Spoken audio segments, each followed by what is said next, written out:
And so I'm riding my Hayabusa, and what I've got to tell you people is that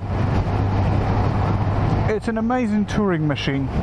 It was designed to be a bullet, it was designed to conquer the speed records, but actually it's a wonderful touring machine. And the reason why it's so good is because, well, let me just overtake him. It's because it's got plenty of torque, so you just leave it in 6th gear all day long and cruise around unstressed, not bothered to change the gears. Plus it's nice and heavy. I know heavy isn't good for most of motorcycles, but for this one, when you consider touring capabilities, that's actually a good feature. It makes the bike having better stability.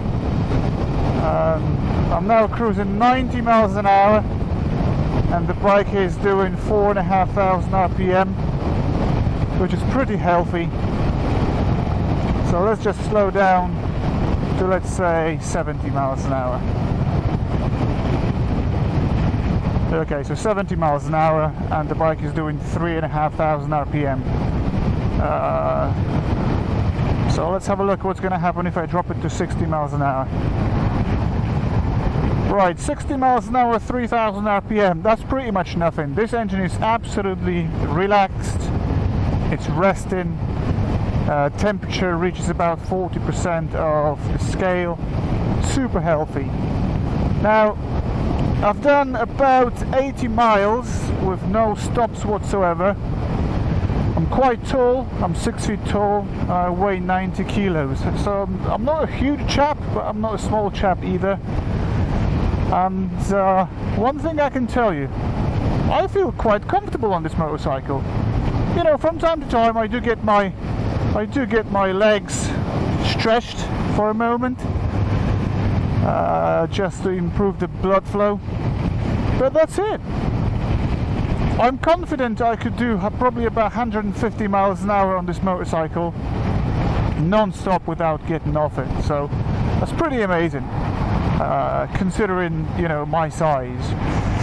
I will say, however,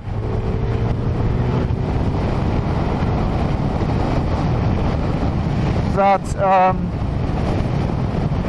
it has two slight modifications that probably improve the comfort on this motorcycle, which is slightly risen handlebars and also slightly lowered pegs. So the pegs have been lowered by about an inch, so that's 2.5 centimeters, and the handlebars have been risen by about 1.5 inches, so that's about 4 centimeters. And I've got to say, it does make a huge difference. I don't think I would be able to cruise so comfortably for such a long time if it was stock setup, but I can do it pretty okay with this setup.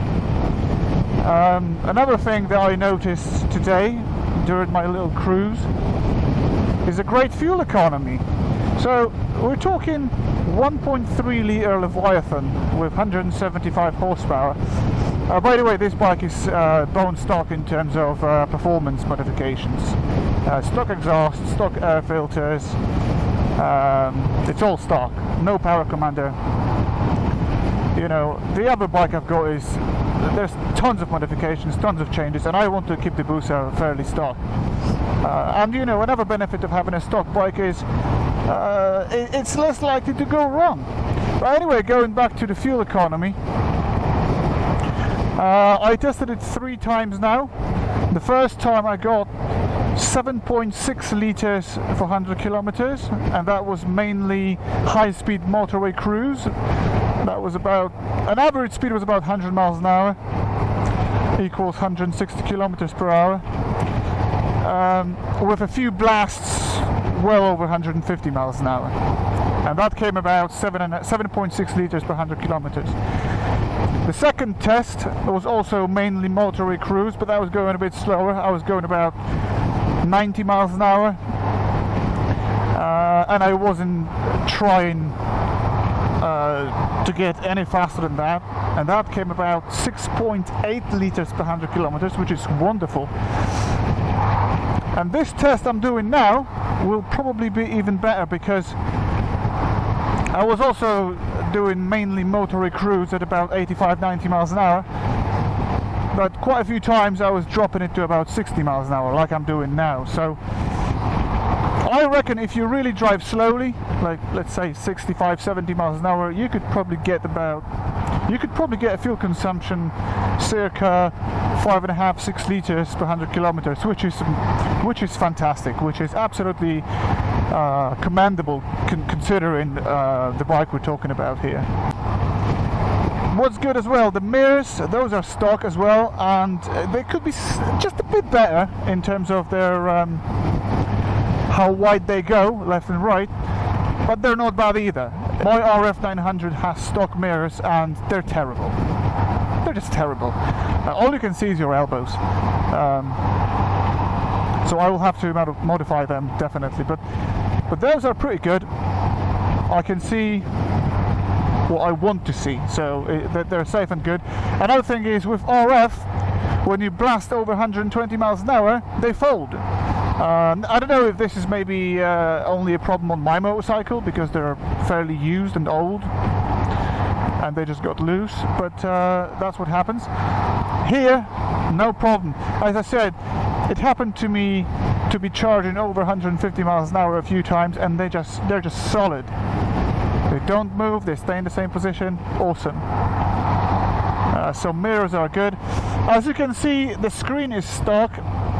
It looks good, and you know, I hear that the stock screen was designed to provide you with an ultimate low air drag coefficient, or drag coefficient, whatever you want to call it. But in terms of wind deflection,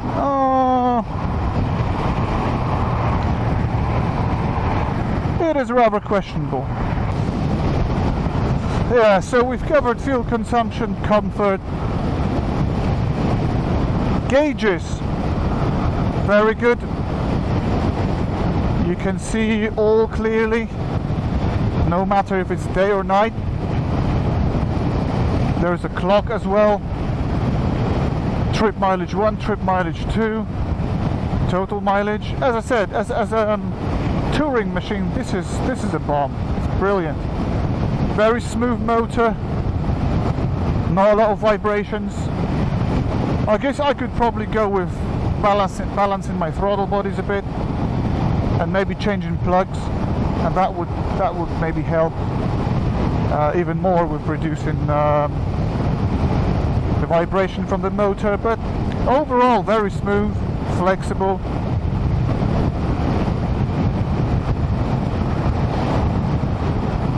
It's a great bike, and also it's not so intimidating really. You know, when I bought it, I was really careful. For first, 100-200 miles of riding this bike, I was really careful, and I was kind of petrified. You know, they say that Busa can be lethal if you don't respect it, so I did. But eventually I just started to experiment, opening up more and more, using that rev range, and I've got to say, don't get me wrong, it's a very, very powerful and serious motorcycle, but the way the power comes about, it's so linear, so predictable, that I'm going to risk a statement here, and I'll say that probably even a newbie would be able to ride comfortably on this motorcycle, as long as he would respect it, or she would respect it. Not being an idiot and not doing silly stuff would definitely guarantee you staying safe on this motorcycle. Great machine, absolutely great. So that's my little review of this 1999 first release unrestricted Hayabusa. As you can see on the clocks, 220 miles an hour. and this will do 194 bone stock from the factory, no mods whatsoever, which is pretty mind-blowing, to be honest with you. One more comment I'll give you about this bike is you just don't sense the speed when you ride it. It's so deceptive. You know, doing 100 miles an hour on this motorcycle feels like doing 60 on 70 on many other bikes. So deceiving. You know, 120 miles an hour doesn't just feel so fast on this bike. You know, you just open up from 60, few moments, you know, you've got 120, you just hide behind the screen and it's all good and quiet and stable. It's just...